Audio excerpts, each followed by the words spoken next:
All right, so now we have completed the talks for the first session. So I asked for questions in the chat. I'm not really perfect or good at managing the chat boxes, so I ask for questions. So if you have any questions, can you please write it in the chat, or if you can raise your hands if you would like to say it directly to the speaker, directly to the speakers. We are running a little bit late, 15 minutes late, so we'll try to accommodate that in the start in the second session.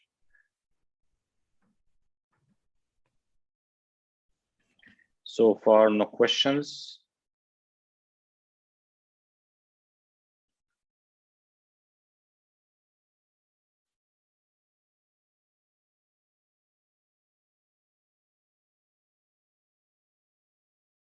I'm worried if the chat facility is not available to other audience or other speakers. Participants in the session.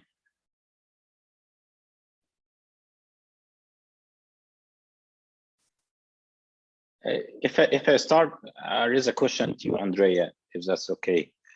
With regard to narratives of those have been displaced or denied sense of community, how they associate the loss of that link to their perception of heritage, how the loss of this link to heritage education becomes really a critical element of shaping their personality on the long term, and how does this really takes to a few generations until to be gained back, or just impact their social and well-being for the long term? It very much depends on the community they have come from and they're returning to, and what they are returning to. So sometimes some places have so much support in terms of NGO, government and international organizational support that there is a lot of direction available in the community to help people recover what was lost. But in a lot of communities, there is nothing. And so individuals are left to work out for themselves how to try and rebuild that cultural heritage and the connections they had with it. And it's particularly difficult, some individuals say, where they've been away for such a long period of time. They have adopted the cultural and social practices of the country in which, for example, they were living, or they were whether as a refugee or as a displaced person, or in which they were enslaved or trafficked. And in that scenario, they can sometimes be ostracized by the community which they're trying to return to, because they are so alien in a way. That's how they are viewed. So they're othered when they are displaced or trafficked, and then they are othered on their return. And so they leave. And I think sometimes that means there is an erosion of their cultural identity and of the, I suppose, generational memory that builds cultures. And so there's positive and negative in some communities, as Gehan was saying and Mike were mentioning, you know, this participatory approach, or survivors seeking out other survivors and building an understanding within a community or between themselves makes a big difference to their being able to reconnect with that community. But what we do see is, as I've said, that the community, some kind of community, is fundamental to a sense of belonging, or fundamental to a sense of acceptance. And those two things are the two main things that have been deprived in their experience. Did I answer your question? Yes, absolutely. No, thanks a lot, Andrea. That's really enlightening, to be honest. We have that question on the Facebook. How would we establish new economic models to promote local identities? So there is no particular direction or destination for that question. So if I am allowed, would I approach Mike? Would you like to think about response to that question, or anybody else would like to respond? How would we establish new economic models to promote local identities? Well, putting you on the spot, Mike. Sorry. Yeah, where do you start? I mean, you know, there is no single model for this. It's an obvious thing to say. I think it is true to say that, you know, communities around the world increasingly rely upon their heritage and their culture as a way of generating income, as a way of generating employment. This is long established. And I think what I would say in the context of what we're trying to do with this project is trying to find ways which are not exploitative in any sense and are very much embedded in the local economic circumstances. And it also relates, I think, to something which, I mean, Andrea was talking about this in a different sense, in terms of tapping into wider networks. And I think here about, you know, local producers of handicrafts, for instance, that are now finding markets, for want of a better term, for their products from you know, quite remote parts of the world. And again, this is all down to the new connectivity and the new ways that we can communicate. So the idea of sort of producing and selling things on your doorstep has changed quite dramatically. So that can be quite liberating for some communities, I think, in terms of what they generate. One of the things which I think is important to pick up on is just a lot of this is very sort of, you know, anchored in locality and anchored in community. And there are many aspects of heritage which are funded top down. And, you know, it comes from public sector funding. And what we've seen very dramatically because of this pandemic is that pressures on resources are also pressures on sort of the ability for heritage-based communities to actually sort of, I don't know, make a living from this, because everybody's dependent upon the state. Well, actually, there are many examples around the world, community-based, where people have been surviving very nicely on their own enterprise and ingenuity, based upon their heritage, if only somebody would recognize and support that. So I think it may make us think twice about how heritage is actually funded in a way. And again, always the question of where does income generated go to? Where does it flow to? What is it used for?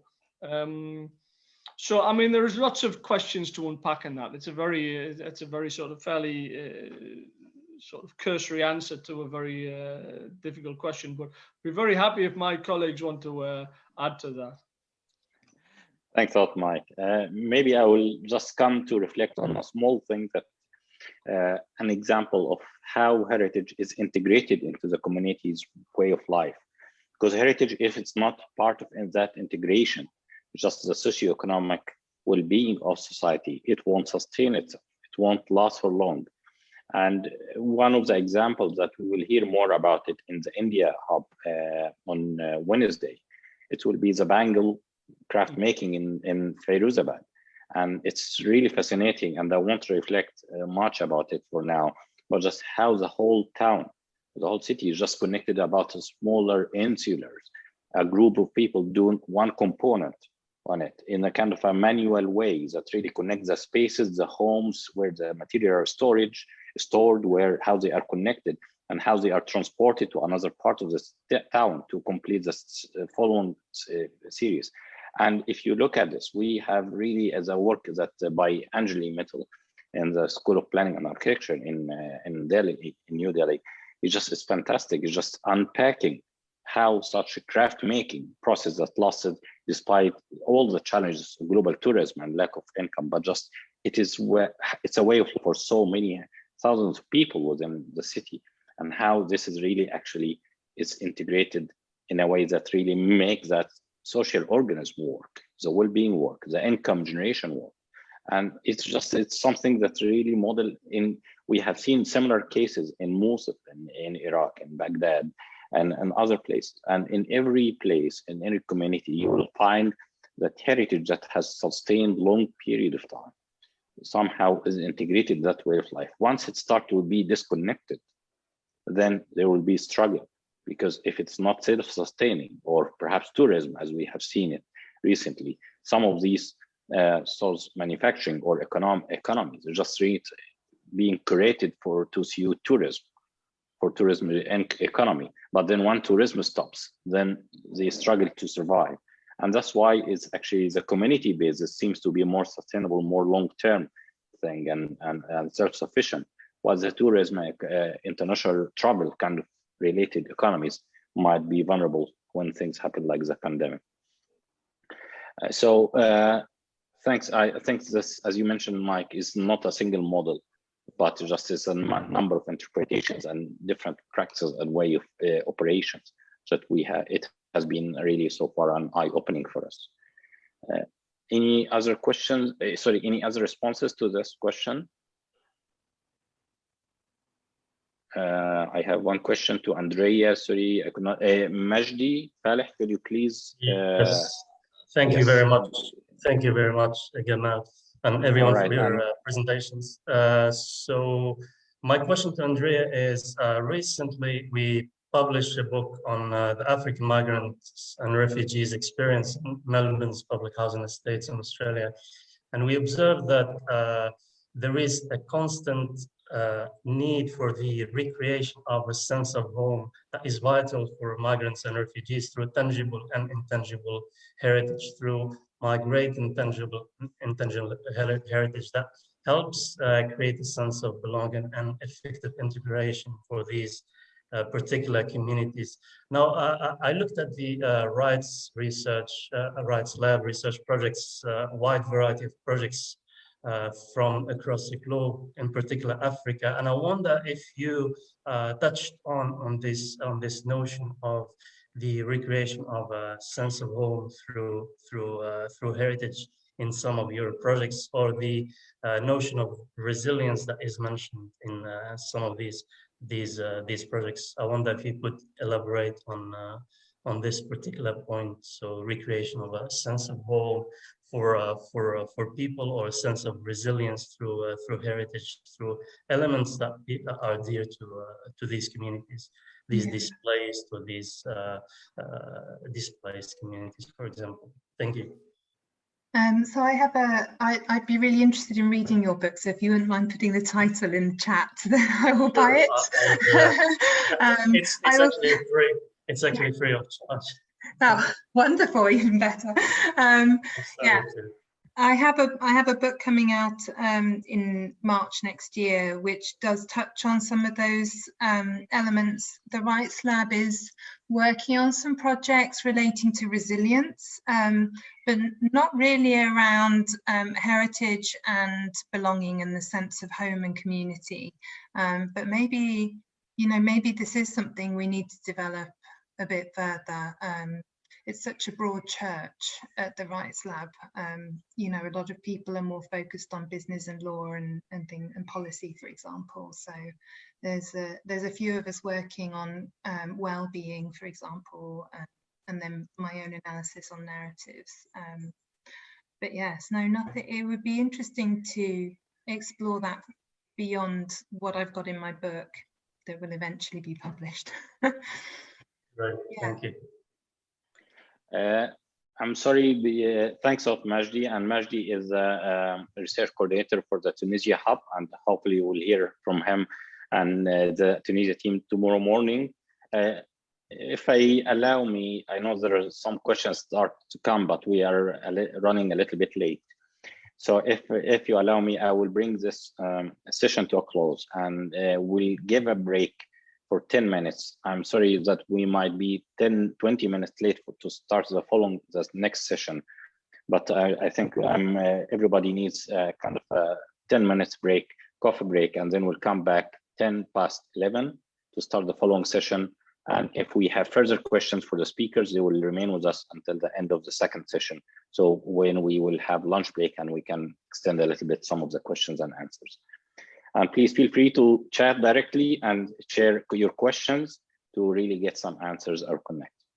Thank you, everyone. Thanks a lot, Andrea, Mike, Jihan, and really appreciate the introduction from our Vice Chancellor, Nigel Wright. And it was a fantastic starting session, and I know the discussion will go on, but I really appreciate it, and everybody in the network appreciate your contribution today.